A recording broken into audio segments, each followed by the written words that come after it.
Perhaps this film will save someone's life. The story we will present in this material has captivated Europe for many years, hiding numerous mysteries that seemed nearly impossible to solve. However, something shocking suddenly happened, something that revealed the secrets of this case. The case of Nicole van den Hurk. It all begins with a couple, Angelica Tagmeyer and Ed van den Hurk, who met in 1978. At that time, Ed had already been married once before and had a 2-year-old son named Andy. Little is known about Angelica's past. Ed, a well-known singer in the Netherlands, decided in 1980 to commit to Angelica for good. That same year, their daughter Nicole was born. 1 year later, Angelica confessed to Ed that he was not Nicole's biological father. Despite this, Ed decided to adopt her. In 1988, Angelica and Ed's relationship ended. Angelica struggled with mental health issues, and despite not being Nicole's biological father, Ed fought in court for custody of her. Ultimately, the court granted him full custody. After the separation, Nicole lived with her stepfather and half-brother, frequently visiting her mother, whose illness worsened over the years. In 1995, Ed married for the third time, this time to Jolanta. Ed's ex-wife, Angelica, could not come to terms with this and ultimately took her own life, which was a devastating blow for Nicole. During this difficult time, her greatest support was her half-brother, Andy. From this point, the key part of this story begins. In 1995, Nicole was 15 years old. She was a student and worked at a bakery owned by the Konmar store. On the 6th of October, 1995, nothing suggested that the day would be any different from usual. After school, as always, Nicole went to her grandmother's house to prepare for work. She took her keys, her handbag, and set off on her bicycle to the bakery. In the eyes of her employer, Nicole was a very responsible girl who was never late. However, that day something unusual happened. 15 minutes into her shift, Nicole still had not arrived. The owner called her home, but everyone there was certain Nicole had already gone to work, which caused significant concern. Nicole's stepfather, Ed, immediately notified the police. Officers interviewed potential witnesses, but no one had seen a girl matching Nicole's description that day. Soon, about an hour after the search began, the first discovery was made. During the search, police quickly found Nicole's bicycle abandoned on the bank of the Dommel River. This discovery did not bode well. Near the place where the bicycle was found, a team of divers began searching the dark, murky waters of the river. Fortunately, they did not find her body there. The police were at an impasse. Nicole had vanished without a trace, and investigators had no idea where to look for her. In hopes of finding any clues, detectives began questioning Nicole's family and friends. They learned that Nicole's biological father lived in Germany and that her mother had recently passed away. This information shifted the direction of the investigation slightly. A new hypothesis emerged: Nicole may have run away from home to find her biological father. However, the man firmly denied this theory. Over the following 2 weeks, the search for the girl yielded no results. Nicole's stepfather, Ed, criticized the police for their lack of effectiveness and insufficient involvement in the case. Desperate, he decided to seek help from a clairvoyant who suggested that the search should focus on the banks of the Dommel River, the place where the girl's bicycle had been found. Finally, on October 13, exactly 13 days after Nicole's disappearance, the police discovered another important clue. Nicole's handbag was found on the bank of the Dommel River. It was a significant lead. Nothing was missing from inside the bag, which made the situation even more mysterious. The police searched the riverbed once again and ultimately ruled out the possibility that Nicole had drowned. For the next 5 weeks, her disappearance was widely publicized by several major television stations, and information about the search frequently appeared on the front pages of Eindhoven's most prominent newspaper. Unfortunately, despite the extensive coverage, it brought no results, until November 22. On the 47th day of the search, the most crucial question in this case was finally answered. On November 22, 1995, just 10 kilometers from Nicole's home, a tourist discovered human remains in the forest. An expert analysis confirmed that they belonged to Nicole van den Hurk. Visible on her head were severe wounds. Her lower jaw was broken, and there was also a stab wound in her chest. Specialists concluded that the cause of death was internal bleeding.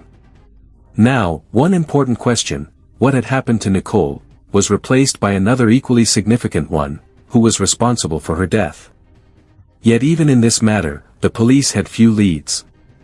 It wasn't until February 8, 1996, 10 weeks after Nicole's body was discovered, that a new clue emerged.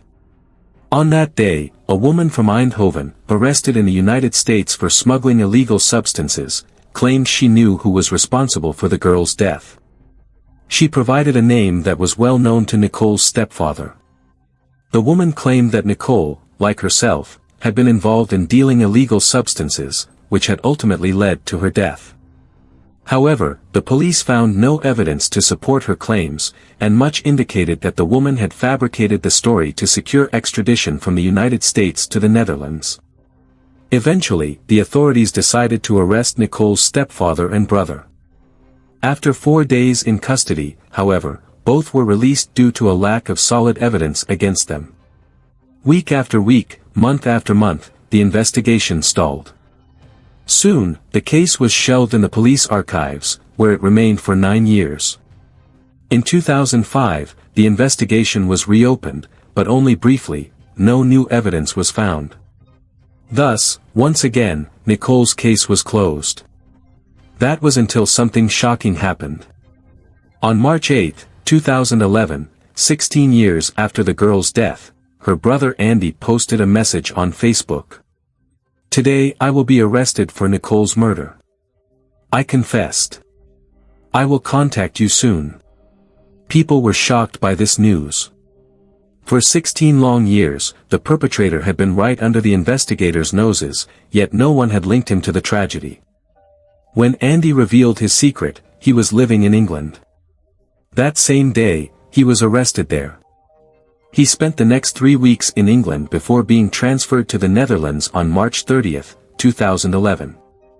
There, the local police were waiting for him, having reopened the investigation, a case that had once seemed impossible to solve. Although Andy had openly confessed his guilt online, for reasons unknown, he stopped cooperating with the police. He was unable to describe the circumstances of the crime or explain the motive. In many countries, a voluntary confession of guilt alone is not enough to convict someone. Without additional evidence, that person cannot be declared guilty. This rule also applies in the Netherlands. On April 5, despite his earlier confession, Andy was released from custody. However, he did not intend to stay silent. It seemed as though he had been carrying a burden he desperately wanted to shed. Perhaps his next revelation was meant to free him from this weight. That same day, shortly after his release, Andy revealed who he claimed was Nicole's true killer, their father, Ed. Andy confessed that Ed had done it to hide a terrible secret. After Nicole's mother's death, Ed, her stepfather, had allegedly raped Nicole. Somehow, he had convinced her not to tell anyone about it. The situation took a tragic turn when it was revealed that Nicole, only 15 years old, had become pregnant as a result of the rape. Ed feared that if Nicole gave birth to the child, the truth about his crime would come to light. Because of this, he decided to kill her. Of course, Ed, Nicole's stepfather, consistently denied these accusations. However, it was hard to ignore that such serious claims from his own son seemed to carry some weight. To clarify the matter, the police decided to exhume Nicole's body for a detailed forensic examination. No one at the time could have predicted how this case would unfold. The analysis revealed that 2 separate DNA samples from semen had been found on Nicole's body. One belonged to her boyfriend, which was completely natural. The identity of the second person, however, remained unknown. It was clear that this unidentified person was neither Andy nor Ed. Most likely, this unknown man was Nicole's murderer. This raised a critical question: What was the purpose of Andy's confession?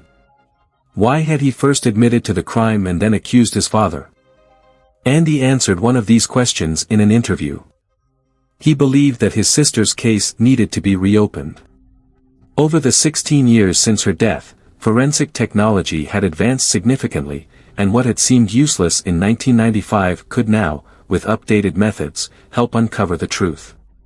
Through his testimony, Andy wanted to push the police to reopen the investigation, re-examine Nicole's body, and search for new evidence.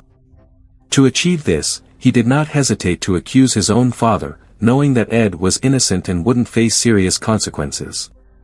His determination compelled the authorities to exhume Nicole's body and conduct a new forensic analysis.